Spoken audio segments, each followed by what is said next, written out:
Behind the smile, the feeling. Between dentist and assistant, a new lesbian love story. There are some people who walk into your life and change everything without saying a word. For Dr. Maya Chen, that person wore lavender scrubs, had hands that trembled slightly when passing instruments, and possessed a smile so genuine it made Maya forget, just for a moment, how heavy her own heart had become.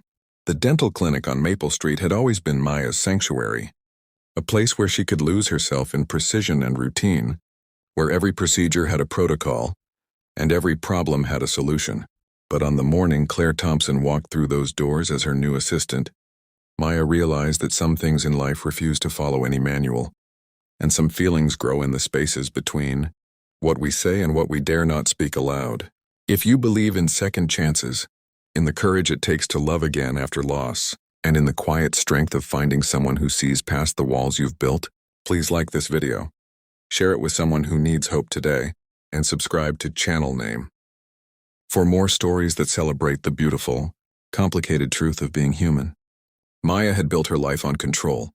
After losing her partner of 6 years to a sudden illness 3 years ago, she had reconstructed herself piece by careful piece, much like the dental restorations she crafted for her patients. She was 34 now, respected in her field, professional to the point of being distant, and so thoroughly armored against vulnerability that even her closest friends had stopped asking if she was dating anyone. The answer was always the same: practiced smile, followed by a deflection about being too busy with the practice. What she never said was that she had tried dating, had downloaded the apps and gone through the motions. But every conversation felt like speaking through bulletproof glass. She could see the other person, could hear them, but nothing penetrated.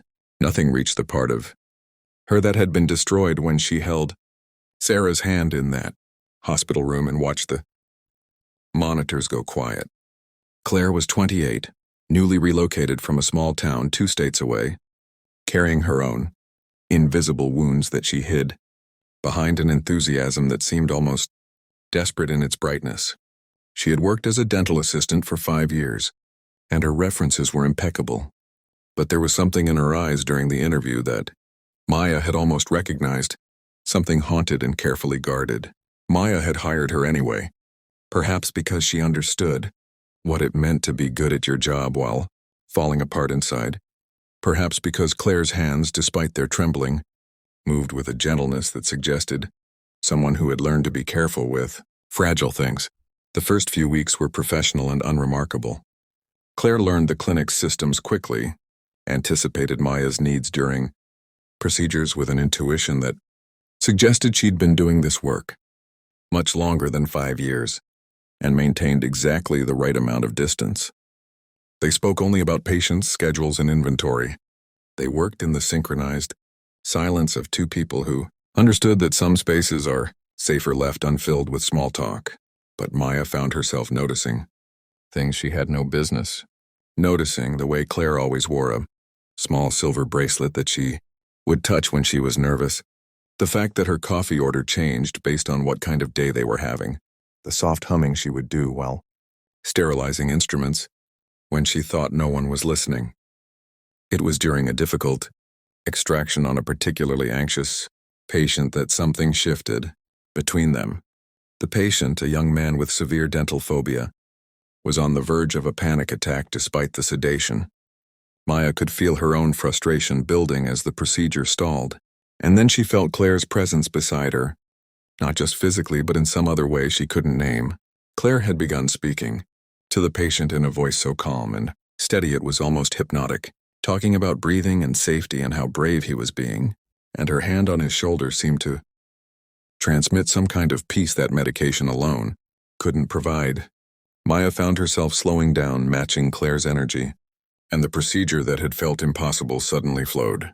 Afterward, when the patient had left gratefully, Maya had turned to thank Claire and found herself looking directly into eyes that were bright with unshed tears.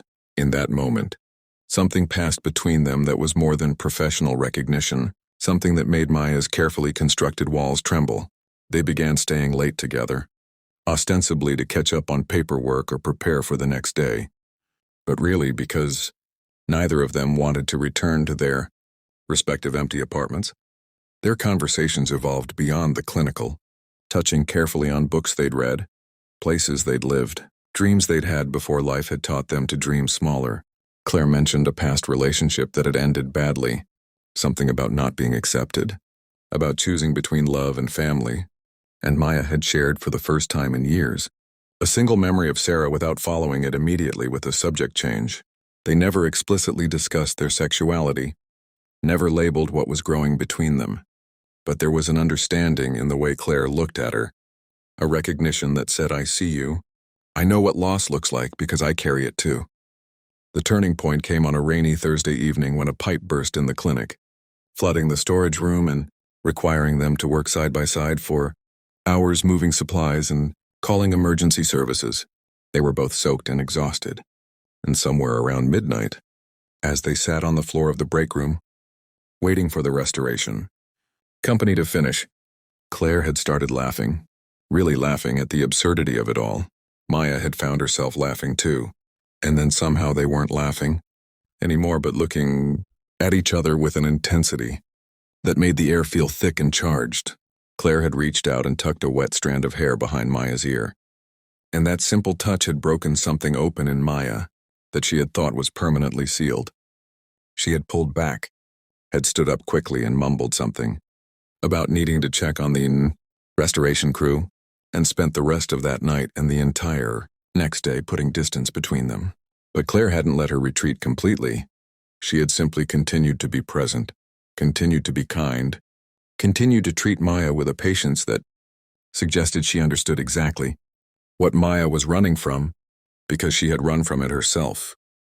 Over the following weeks, Maya found herself caught in an internal war between the part of her that wanted to protect herself from ever feeling that kind of loss again and the part of her that was slowly, terrifyingly, coming back to life. It was Claire who finally spoke the truth between them. They were closing up one evening when she had simply turned to Maya and said, with a vulnerability that must have cost her everything, that she understood if Maya needed to keep things professional, understood that sometimes people aren't ready, but that she needed Maya to know that what she felt was real, that it scared her too, but that she had spent too many years hiding and pretending, and she couldn't do it anymore, not with this, not with Maya. She said all of this while crying, while trembling, while looking like she expected Maya to ask her to leave and never come back. Maya had stood there, frozen, every instinct screaming at her to protect herself, to say something kind but distant, to maintain the walls that had kept her safe.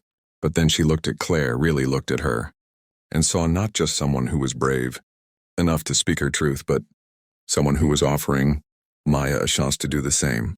She saw someone who had her own scars, who knew what it meant to risk your heart after it had been broken, who was standing there terrified and hopeful and utterly, devastatingly real.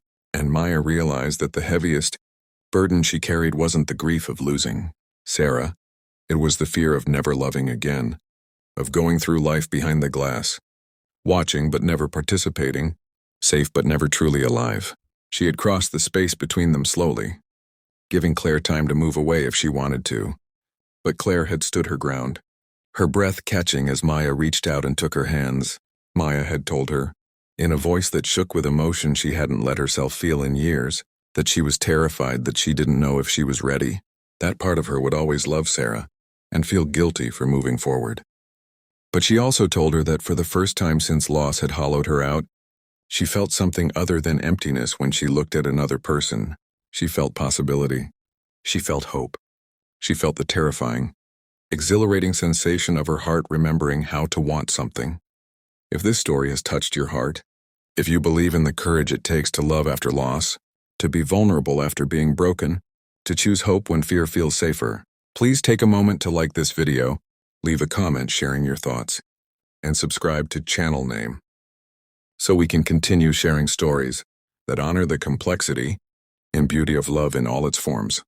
They had kissed then, soft and careful, like two people who knew that what they were beginning was fragile and precious and worth protecting. It wasn't the passionate, desperate kiss of new lovers who haven't yet learned what pain feels like. It was the kiss of two people who had both been through fire, who knew exactly what they were risking, and who chose each other anyway. Maya had felt Claire's tears mix with her own, and in that moment, She understood that healing doesn't mean forgetting or replacing what you've lost. It means making space for something new alongside what you carry. Means learning that your heart is bigger than you thought, that you can honor the past while building a future. The months that followed were not easy. Maya struggled with guilt, with the feeling that she was somehow betraying Sarah's memory by allowing herself to be happy. Claire had her own demons, her own fears about not being enough, about this ending like her last relationship had ended. They had arguments and setbacks and moments when it would have been easier to walk away than to do the hard work of healing together. But they chose each other again and again. Through the difficult days and the uncertain moments, learning that love after loss looks different but isn't less. It's deeper, more conscious, built on the understanding that nothing is guaranteed, and that's exactly why it matters. Claire eventually moved into Maya's apartment, bringing her plants and her books and her ability to make even the smallest moments feel significant. They learned each other's rhythms, their wounds and their ways of coping, and slowly built something that belonged entirely to them. Maya found herself smiling more, the kind of smile that reached her eyes, and she noticed that Claire's hands had stopped trembling so much when she passed instruments, as if being loved and accepted had steadied something fundamental inside her. Before we end today's story, I want to ask you something from the heart. If you've ever been afraid to love again, if you've ever felt broken beyond repair, if you've ever needed a reminder that second chances exist and hearts can heal without forgetting what they've lost, please leave a comment below telling us just one word that describes how this story made you feel. Your words matter. Your experience matters. You matter. The clinic on Maple Street continued to operate, continued to serve its patients. But now it held something more than just dental equipment and appointment schedules. It held the story of two women who had found each other in the most ordinary of circumstances and had chosen the extraordinary courage of trying again. Behind every smile Maya crafted for her patients was now a smile of her own that was real and earned and full of the kind of hope that only comes from surviving the worst and discovering that life still has gifts to offer. And beside her, in lavender scrubs and a silver bracelet, was the person who had reminded her that some feelings refuse to follow any protocol, that some connections reach the parts of us we thought were lost forever, and that sometimes the bravest thing we can do is allow ourselves to be found. Behind the smile was a feeling neither of them had expected, but both of them had desperately needed: the feeling of home, of being seen, of loving and being loved despite every reason to stay closed. And it was enough. It was more than enough. It was everything.